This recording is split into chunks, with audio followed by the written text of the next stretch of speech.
So hello po sa inyo mga kalingap. So for today's vlog po, i-react po natin yung yung sakit po ni Arjin, kung saan po may nakuha pa akong information regarding kay Carla and Rose Ann po. So sila pong dalawa mga kalingap ang aking nakakausap regarding po sa sakit ni Arjin. Kasi nakaka-curious po yung sakit ni Arjin kasi siya all of the sudden, tapos yung tipong bakit nangyayari yun sa tuwing may may event daw. Ayan, sabi ng mga karamihan. So ayun po, bago tayo mag-start, please like, share, and subscribe po mga kalingap ng ating YouTube channel po dahil malapit na po tayo mag 100k subscribers po mga kalingap.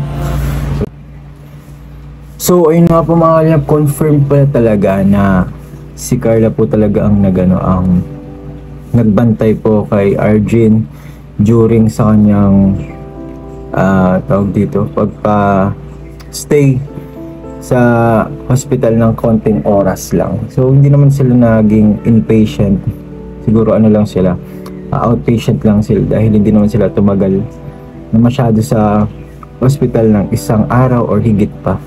So yun ba, pangyayari pala ng mga kalingap sa during the day nung Sunday. So doon na po nagsimula yung fashion show po sa Velvet Box sa SM po. Ayan. So pala dapat, kompleto pala dapat sila. Kompleto pala dapat sila doon. Okay na, settled na yung mga artista po. Ayan, sila Biancy, Jovi, si Joy, Carla, Queen, Pao. Okay na pala po sila, settled na. Tapos yung mga leading man, yes, Papa Jones, Papa Dan, si Papa Eds, Kalinga Prab, Edwin Edward. Ayan. So kompleto na pala talaga sila. Talagang during that time, makeup na lang pala talaga. Bago dumating yung alas 2 ng hapon or alas 3 po na. So mangyayari pala ng mga kalingap. Hinatid pala ni Kalingap Edo si Arjin sa hospital. So yung hospital na yung mga kalingap, sobrang lapit lang nun. Sobrang lapit lang po nun sa kanila, sa tinutuluyan po nila Carla. So ayun po, marami pong mga comments po dun regarding po sa video po na yun kasi bakit daw hindi pa pinunta si Arjin sa hospital, sobrang lapit lang naman. Tingnan nyo naman guys, buti na lang po napanood nyo po yung vlog ni Kalingap Edo. Kung hindi mo pa napapanood, grabe, sobrang viral. Ang daming nagsubaybay po kasi sobrang silang curious sa mga pangyayari regarding po kay Arjin. Sobrang hirap po kaya ni Arjin huminga sa vlog ni Kalingap Edo and mga kalingap. So pa lang, sa pagbuhat pa lang, grabe na, hirap siya. Parang naghahabol siya ng hangin.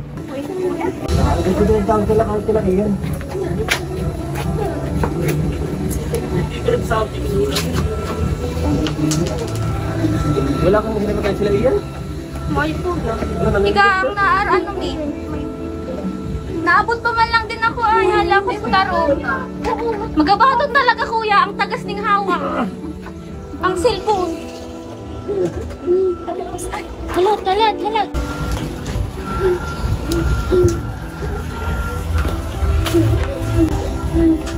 Diyos ko po. Ay, grabe.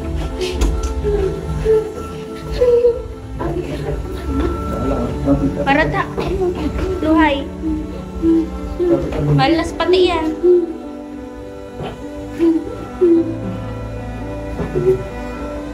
Hindi mo kami nag-aaral ni Carla. Kala kong nagtatamis. Dapat kutsara ka nakaranda, sumalat eh. Hindi yan kaya ning perang nagabat siya. Hindi mo nga ito kaya, hindi mo kaya naman. Hanip si Arjin. Hi!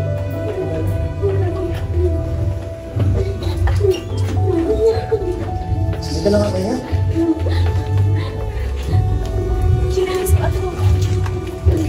Miming, halas ka! Grabe. So ayun po, diba, sobrang bigat ni Arjun, hindi po nila kaya ni Carla at ni Rose Ann, diba? Sobrang bigat ni Arjun. Hirap sila nun makapuntang hospital kung sakaling sila lang dalawa. Tapos ang hirap pa makakuha ng tricycle sa part nila kasi medyo papasok yung ano nila, tinutuluyan. Pero buti na lang po to the rest kasi Papa Eds kay Arjun. Pero mga kalingap, ito po yung napansin ko kasi nakausap ko din po si Rosa eh. Di ba nga po asthmatic si Arjun, so natitriggered siya. Natitriggered kapag may mga all of the sudden events or sa environment. Pero hindi po natin alam kasi kung ano talaga ang pinaka main cause talaga ng sakit dito ni Arjun. Kasi po yung after ng pangyari po sa hospital, mga kalingap, pinakita sa akin ni Rose Ann yung reseta. Yung reseta niya, una kong tingin, sabi ko, parang Montelukas. Montelukas guys yung ano, yung gamot kung saan para sa mga nahihirapan huminga. Si Lolo ganun din po yung ano, yung gamot niya kasi asthmatic din si Lolo, si kanyang lolo. Sabi ko baka ganito para ma-relieve yung ano, yung difficulty of breathing ni Arjun.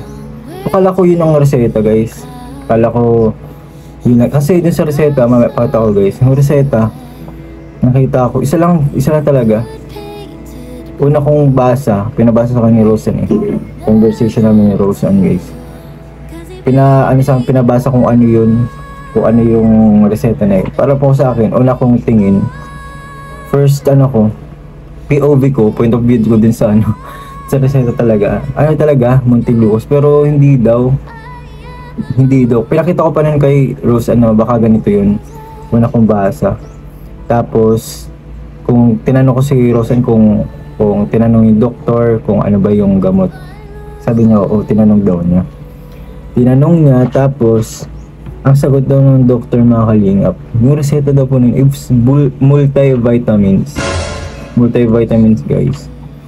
So, hindi siya connected sa case po ni Arjun. So, dun pa lang, guys, nagtaka na ako. Sabi ko, parang hindi naman ata asthma ang sakit ata ni Arjun. Parang mukhang kailangan pa mag-dig deeper or mag-general check-up po si Arjun para mas malaman po yung pinaka main cause or pinaka sakit talaga ni Arjun. Bakit ganun ba yung nararamdaman niya? Bakit ganun yung nangyayari sa kanya sa tuwing inaatake siya? May mga episodes kasi na inaatake siya, mga kalingap eh. Kung nakikita niyo po sa vlog po ni Kalingap Edu. Last time, 11 days ago, nagko-complain na si Arjun na nahihirapan siya huminga noon. Parang, tapos problematic pa siya sa kanyang course, which is, totoo naman po talaga, nakaka-stress po talaga. Nakaka-frustrate din minsan ang course ng nursing kasi, dugot pawis mo talaga yun. Tapos, kailangan mo talaga yun ng utakan sa pagsisipag, pagtsatsaga guys. Gigising ka ng umaga, mag-duty, magpapasok after ng duty, may mga quizzes, exams, or etc. Ganyan, recitation, ganun po mga kalingap ang routine ng nursing student. So, si Arjun is first year or second year yan. Kailangan talagang mag-aral kasi dyan talagang pinaka-foundation talaga ng nursing hanggang sa pumunta sila sa third year or fourth year, which is yung pinaka-heart na talaga ng nursing, yung talagang nasa hospital na. Pero yung kahit pong journey talaga sa bilang nursing student is napakahirap talaga. Pero yun nga po, diba, back to the topic. So kailangan talaga ni Arjun, itong suggest ko po din kay Papa Eds. Pero sinabi ko na din po ito sa kanya na general check-up dapat si Arjun para malaman niya talaga pinaka main cause, para hindi na siya mag-hesitate kung anong gagawin niya kay Arjun. Hindi na siya maguguluhan pa kung anong gagawin kay Arjun kung sakaling magkaroon ng ganong senaryo sa buhay po ni Arjun, lalo na estudyante siya. Marami pa siyang tatahakin sa kanyang buhay. Tapos yun nga, nag-usap din po kami din ni Papa Eds about sa general check-up Sabi ko pa nga niya sa akin, ano eh, gusto niya ipa-check sa cardiologist. Sabi ko, okay lang sana cardiologist. Pero sabi ko, ano muna, sa general doctor muna, sa general physician, which is, siya na yung magsasuggest kung saan bang espesyalista po talaga si Arjen na angkop. Depende sa mga exams po na gagawin po kay Arjen. So marami pong exams yan. Kukunan ng dugo or x-ray man, CT scan sa chest. Kasi doon naman talaga eh. Kapag hirap huminga, lagi naman doon yung ang tutok niyan ng makina para malaman ko ano ba talaga pinakasanhi ng ganong case po ni Arjen. So yun, sinadjust ko yun kay Kanepedo.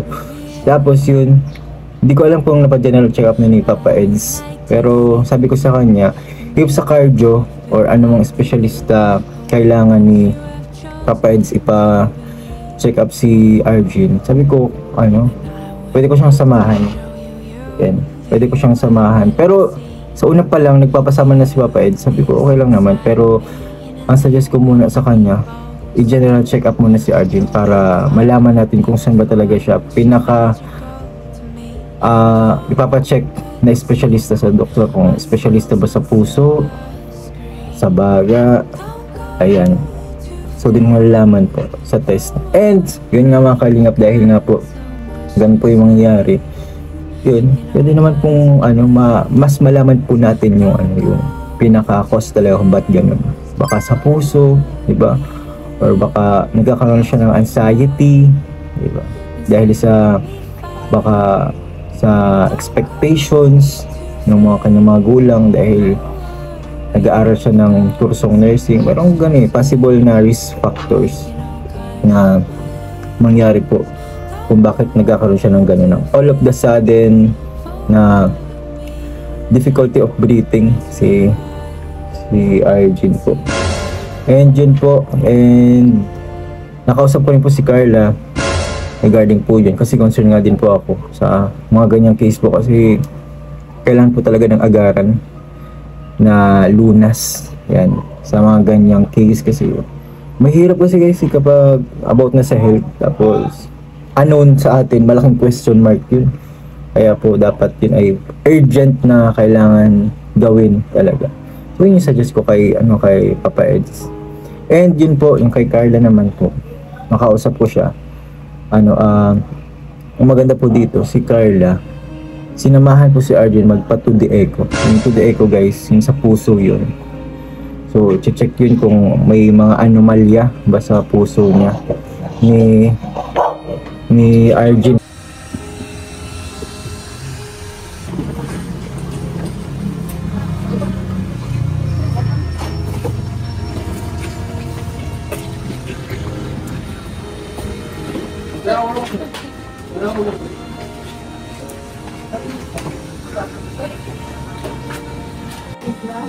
Anong progress mo? Hindi ko po alam kasi di ba Napagod ka? May activity na sa ginawa? wala naman po kasi yung po. Kasi naman po siya. So ayun po, nakausap po si Carla 2 days ago. So yung result daw po mga kalingap nung to the echo is 7 days po makukuha yung pinaka-result. So din malalaman po natin kung ano ba talaga yung cause din do. So isa din yung pag-diagnose din po kay Arjen po. Sana dun pa lang sa procedure na yun, yung to the echo, sana nga po ay malaman na po kaagad kung ano ba yung pinaka-cause. Pero kung hindi naman po yun, mag-undergo pa po siya ng mga test, mga diagnostics. Ayan, aside sa to the echo, CT scan, x-ray, etc. Pero yung to the echo guys is pinakamalalim na yun na diagnostic procedure na ginagawa po sa isang pasyente. So dun pa lang, pag to the echo, baka dahil po dun sa pag-stay in ni Arjen sa outpatient department ng hospital na pinagpuntahan po nila Papa Eds, baka po dun sinuggest na po yung to the echo, which is okay po. So dun po malalaman po yung pinaka cause talaga din ng paghirap ng hinga. So, dun sa video na yun, di ba po, naka-oxygen si Arjun. Diba? Okay niya. So, dun sa oxygen saturation, hindi ko kasi makita yung O2 sat niya sa vlog ni Papa Eds. Pero, sana ay normal naman siya. Base sa aking sa nakikita po sa kanya, dun sa pagiging pasyente niya po dun sa hospital, is okay po talaga siya. Hindi man siya severe na masyado once upon arrival niya sa hospital. Buti nga po yun, okay po si Arjun that time, kasi kung hindi talagang siya, may mga procedure pang gagawin kay Arjun. Pero yung mga kalingap, agtabay na lang po tayo sa resulta po ng 2D echo po ni Arjun po, na yun na nagsama po si Carla, sinama ni Carla. So yun nga mga kalingap po yung una po kayong mambash kay Carla with regards dyan sa nangyari kaya hindi siya naka-attend ng fashion show sa Velvet Box po sa SM. So may reason naman po mga kalingap, so don't bash Carla po. So na po yun, life situation na po yun guys, and para po sa akin tama po yung ginawa ni Carla na talagang nag-seek ng help. Yan. Siyempre, in-update si Papa Eds. Okay po yun. Kasi hirap sila sa tawag dito, sa sakayan. Ayun. Mas okay po yun na agaran kung nagkaroon ng tawag dito, ng action para mapunta po si Arjun sa hospital. Yung pong ginawa po nila is napaka-heroic nun guys, ni Carla at Roseanne. Kasi, siyempre, na yun, hirap na kung huminga talaga. Kapag hirap ka na huminga, talagang kailangan mo talaga unang lunas, na kailangan talaga ng hospital, kailangan ng mga aparato sa hospital para maging well yung kanyang paghinga. Kailangan ng oxygen. So yun mga kalingap, kaya po huwag niyo na pong i-bash si Carla dahil hindi po naka-attend. Kung si Papa Joms na intindihan yon, sana po yung mga supporter po ng Chomcar, dahil po sobrang laki at lawak po ng inyong community. Yan, I mean, pagsuporta sa inyo, kasi sobrang lumalawak na yung pagsuporta sa Chomcar. Di ba po, million po kasi ang views, so ibig sabihin, million din po yung sumusuporta po sa kanila. So huwag nyo na pong i-bash si Carla mga kalingap. Wala po tayong rason, walang magandang rason para i-bash si Carla. Kasi ang ginawa naman po ni Carla ay para din naman po sa kapakanan ng kanyang pinsan. Buhay na din po yung yung pinag-uusapan po dun. Kaya po huwag na po tayong wala po natin iba si Carla. Lang po natin, love lang mga kalingap, and support po sa maganda pong mithiin po ni Carla. Nakikita mo natin, matulungin po si Carla. Magigirong hospitable heart, yan, as well as Roseanne. Marami po na napaka-concerned po sa kanyang pinsan. And yun, lagi pong nagre-reach out po yan sa akin about po sa mga gamot. So yun, sana and praying na maging okay ang lahat, para hindi po magkaroon ng malaking question mark sa atin mga viewers man yan, solid viewers, silent viewers, mga bashers, para hindi sa inyo magkaroon ng malaking question mark yung case po ni Arjun mga kalingap. So let's wait pa ng 5 days para kumalaman natin yung pinaka main result ng 2D echo po ni Arjun. Ano ba talagang pinaka main cause, kung asthma ba talaga to yung pinaka case ni Arjun, or sa puso ba talaga, dahil 2D echo na po yung in-undergo po ni Arjun 2D echo is sa heart po talaga yun, parang tinitingnan po talaga kung may anomalya po din sa puso. So yung mga kalingap, kung helpful po itong video po natin na ito, please like, share, and subscribe na din po mga kalingap sa aking munting channel, para po ma-reach po natin ang 100k subscribers mga kalingap. 1.5 na lang ata po ang kailangan ko po para po ma-reach ang 100k subscribers mga kalingap. So ayun po, maraming salamat po sa inyo, and sa mga nakarating po sa dulo ng aking video, ayan po, comment po kayo ng orange heart. Yan, one kanina po, one family tayo mga kalingap. So ayun po, thank you po sa inyong lahat mga kalingap. God bless us all.